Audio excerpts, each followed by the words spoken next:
आज हम एक जन्म कुंडली के माध्यम से समझने का प्रयास करेंगे कि वास्तव में ग्रहों की क्या स्थिति जन्म कुंडली में है। जन्म कुंडली में ग्रहों की वास्तविक स्थिति क्या है। कभी कभी ऐसा होता है कि कोई भी ग्रह आपको नवम भाव में दिखाई तो पड़ रहा है, वह फल अष्टम भाव का दे रहा है, आठवें खाने का दे रहा है। चलित कुंडली, तो चैत कुंडली को आप निश्चित ही देखें।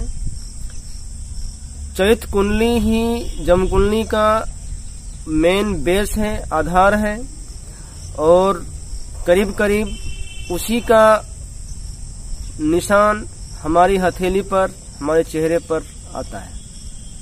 आप हस्तरेखा देखें या ना देखें, उससे कोई मतलब नहीं है। अगर आप हथेली को देखते हैं, अगर आप हस्तरेखा देखते हैं, तो ये और भी अच्छी बात है। जन्म कुंडली में ग्रहों की वास्तविक स्थिति है, उसे आप हस्तरेखा से, फेस रीडिंग से देख सकते हैं। मुंबई से नीता जी हैं, उनका कमेंट आया था कि जब अष्टम भाव में का शनि लंबी आयु देता है, तो फिर 49 वर्ष के आसपास हार्ट अटैक आने के कारण इनकी मृत्यु क्यों हुई, जबकि इनके जन्म कुंडली में शनि अष्टम खाने में है।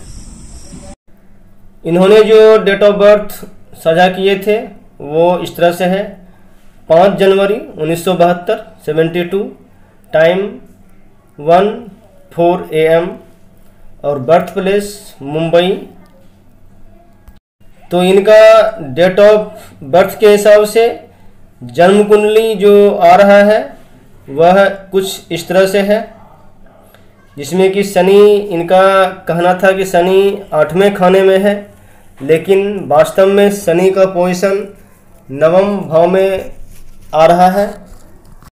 अब आप इसकी जन्म कुंडली में देखें तो जो सेंटर पार्ट है, पहला, चौथा, 7वां और 10वां जो घर है, उसमें सिर्फ सूर्य और मंगल है, और पहला और 10वां खाना खाली है। तो जन्म कुंडली में जब भी सेंटर पार्ट खाली हो तो उसे बालालिस्ट योग कहा जाता है, नाबालिग टेवा इसे कहा जाता है लाल किताब में। सेंटर में अगर क्रूर ग्रह हो तो यह भी नाबालिग टेवा ही कहलाता है। कोई भी अगर शुभ ग्रह नहीं हो तो इनका कुंडली नाबालिग टेवा ही है। तो नाबालिग टेवा जब भी किसी का भी कुंडली हो तो सीधा सीधी है कि इसे आप इस तरह से देखें कि 8 का जो मल्टीपल एज होगा, 8, 16, 24, इस तरह से जो भी एज होगा, उस एज में इनका किसी न किसी तरह से या तो कष्टकारक वर्ष कर सकते हैं या लाइफ पे खतरा हो सकता है। जैसा कि आप देख रहे हैं, जन्म कुंडली में चौथे भाव में सूर्य है, तो चौथे भाव का जो सूर्य होता है तो वह हार्ट अटैक देता ही है। अब रही इनके टाइमिंग की बात, तो अगर सूर्य के स्थान से देखें तो केतु का स्थान ठीक 8वें आ रहा है। 8वें खाना जो होता है, 8वें खाने में अगर कोई भी ग्रह हो तो वह विश्वासघाती ग्रह कहलाता है, धोखेबाज ग्रह कहलाता है, अर्थात वह लाइफ में कभी भी धोखा दे सकता है। लेकिन यहाँ पर सूर्य का जो अटैक है वह डायरेक्ट सूर्य के थ्रू नहीं होता है, वह अचानक होगा, और वह अपना बुरा प्रभाव बलि का बकरा ग्रह कहा जाता है।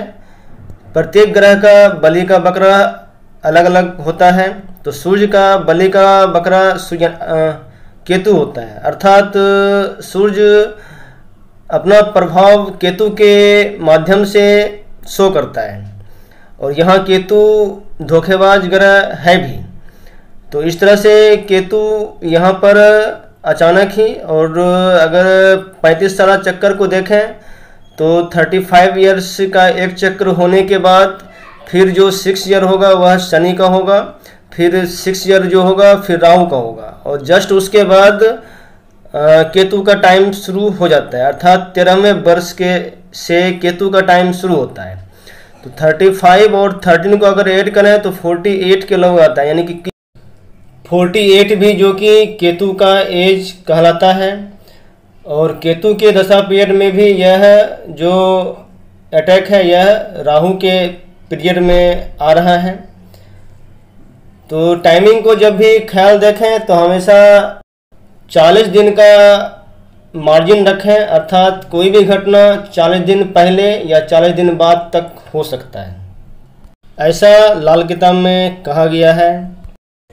अब इसका यह भी मतलब नहीं है कि इस तरह का कुंडली और भी अगर किसी का हो तो उसको भी 48 के आसपास 49 के आसपास हार्ट अटैक के कारण मृत्यु हो जाएगा, ऐसा कोई जरूरी नहीं है। हाँ, उस एज में हार्ट अटैक हो सकता है, क्योंकि अगर कुंडली का एनालिसिस भी अगर किया जाए तो 48 के आसपास हार्ट अटैक का योग बनता है।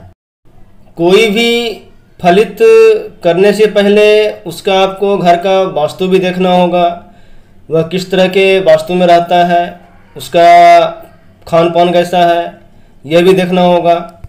इस तरह से टाइमिंग को भी अगर देखें तो इनका सूर्योदय के आसपास ही दौरा आया होगा, जो कि केतु का टाइम है। इसलिए खतरा लाइफ पे कब होगा यह आप कैलकुलेशन कर सकते हैं। किसी का भी मृत्यु ये ज्योतिष का सब्जेक्ट नहीं है, यह ईश्वर का सब्जेक्ट है। यह ज्योतिष का के गणना से परे है। हम सब सिर्फ गणना कर सकते हैं, कैलकुलेशन कर सकते हैं कि एक अनुमानित इनकी आयु 75 हो, 80 हो, 90 हो, 100 इयर्स हो सकता है। मैं खुद का ही एग्जांपल लेता हूं कि जो हमारा हॉरोस्कोप है, जो हमारा जन्म कुंडली है, उसके हिसाब से हमारा एज 75 आता है। फिर वहीं पर यह भी लिखा हुआ है कि अगर राहु का बैड इफेक्ट बहुत ज्यादा अगर मिले तो 3 वर्ष घट जाएगा, अर्थात 72 इयर्स। मेरा जन्म कुंडली ऐसा है कि वह 8 का मल्टीपल एज शो करता है, अर्थात 8, 16, 40, 48, 56, 64, 80। तो ये सब हमारे लाइफ का एक कष्टकारक एज होगा, या हो सकता है कि 8 के मल्टीपल एज में 8 का मल्टीपल किसी भी एज में हमारी मृत्यु हो सकती है। अब आप देखें 72 इयर्स जो 8 का मल्टीपल है।